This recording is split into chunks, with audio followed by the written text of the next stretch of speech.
Wayne here, and I'd like to thank Velotric for sending me these two beautiful bikes, the Discover one and the Nomad one. I'm going to be giving both of these away in an upcoming video giveaway, so make sure you subscribe to my channel and that you click the bell icon so that you're notified when that video comes out. Today I'm going to be reviewing the Nomad one, so let's get into that right now.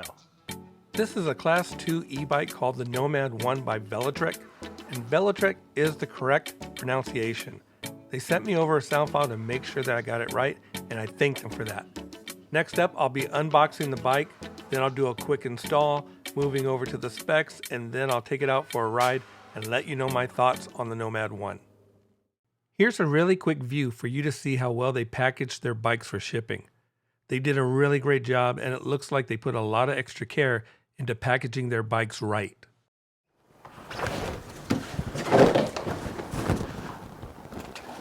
Next up, we're going to get into the unboxing and the review of the bike. Let's get into that right now.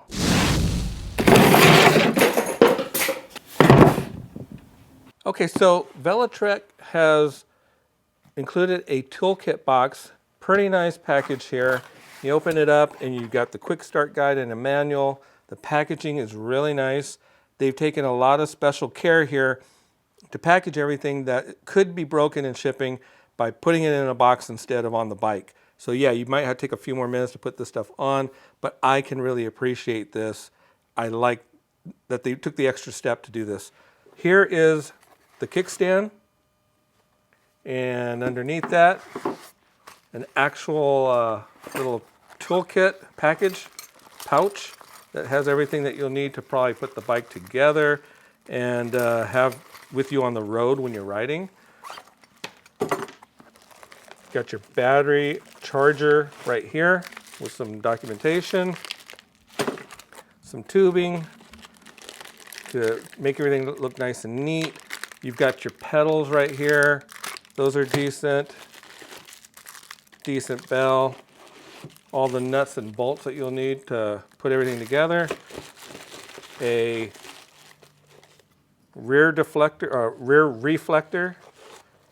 A front headlight that just plugs right in, a front reflector, an electric rear light, and your display, which, like I said, a lot of times these are already on the bike, but I like this one being in the box instead.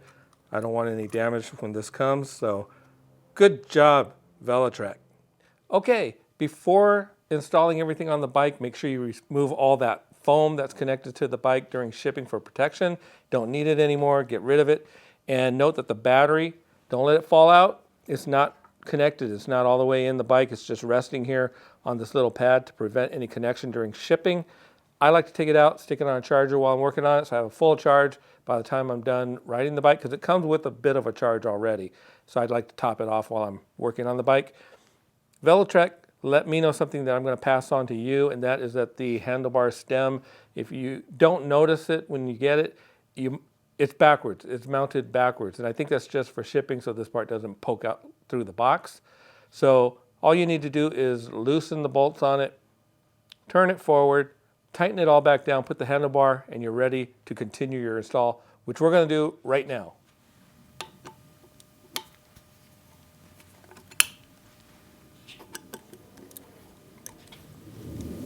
14 Newton meters of torque. If you have a torque wrench, it says right on there how much to torque it up when you're tightening it. I'm going to just make it really snug.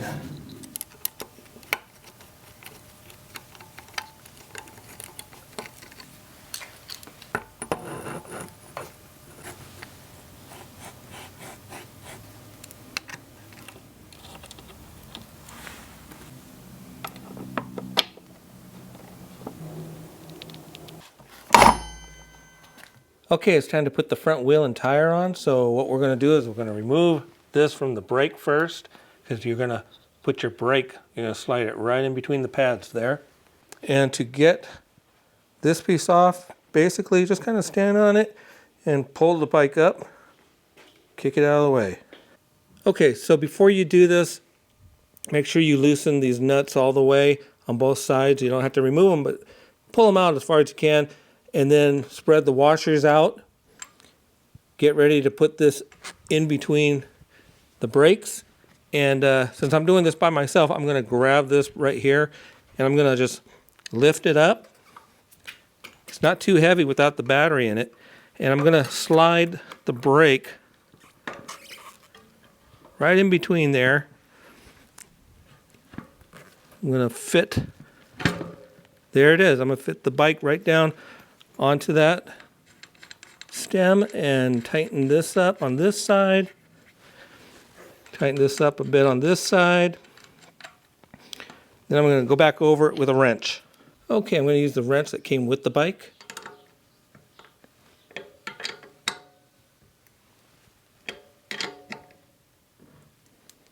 Nice wrench. 15 millimeter. And now we'll tighten up the other side. Okay, now it's time to install the front fender and front headlight.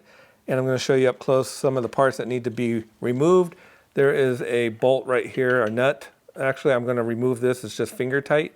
So I'm going to take that off. And then there are two more, one here and one on this side of the bike.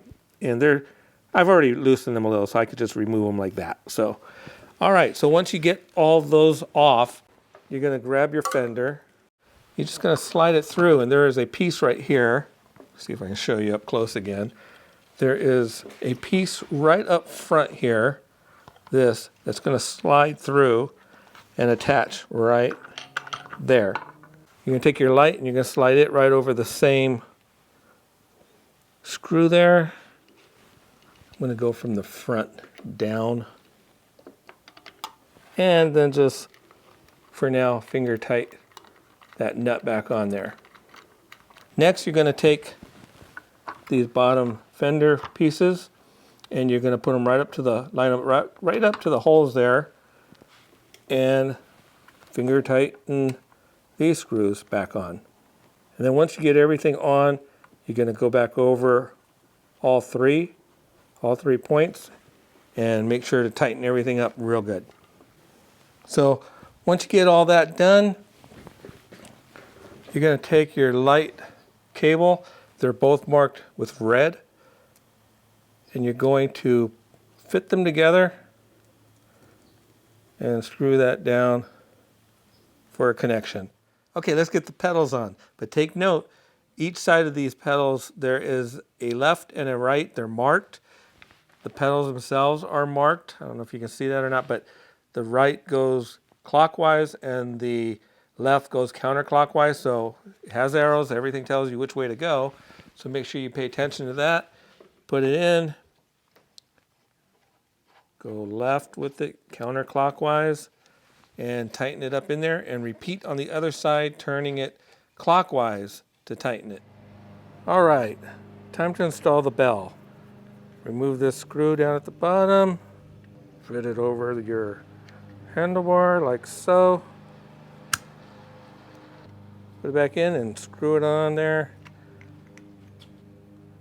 Line it up right where you want it. Okay, let's mount the display. So the display, I've sort of tightened this up around right here. I'm going to change the angle probably after it's installed, but I did that because it makes it easier to slide these over the handlebar. So there's going to be two screws. I've already removed them.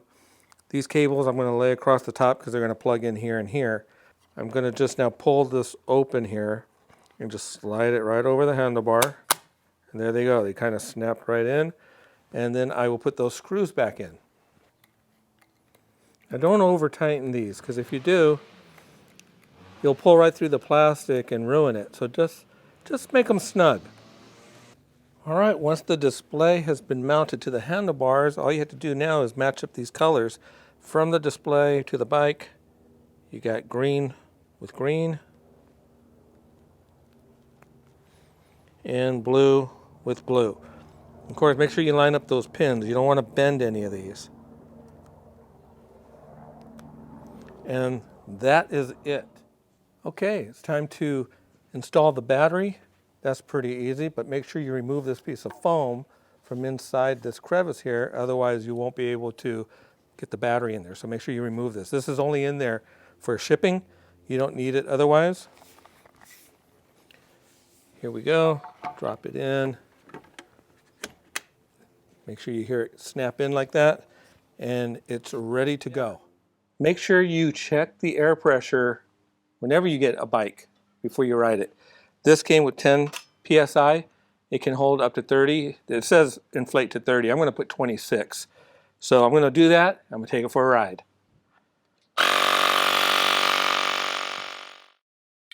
The Velotric Nomad 1 is a Class 2 e-bike with front and rear hydraulic brakes that are combined with a 180mm disc, which is very common for e-bikes and do a great job. The Nomad 1 has a Shimano Alta's 8-speed derailleur.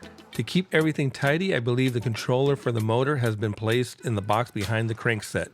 It has a 48-volt, 750-watt, peak 1200-watt rear hub motor with a maximum torque of 75 Newton meters. It also comes with both front and rear fenders, a front light, suspension forks with 80mm of travel with lockout. This e-bike comes with 26x4-inch fat tires and has a puncture-resistant liner, making it great for all types of terrain. The Nomad 1 is powered by a 48-volt, 692 watt-hour battery that can be charged in or out of the bike. All right, it's time to take out the Velotric Nomad 1 for a ride. Let's see how that goes. So let's check this out right now. So who is the Velotric Nomad 1 for? Well, this bike is pretty much for anybody that wants to get out on the road and not have any limitations. So this bike would be really good on the street, for a commute, off-road, take it to the beach, add a rack or two on either the front or the back, take it to the store. It's pretty much good for everybody, but I think this is a little bit more for, say, thrill seekers.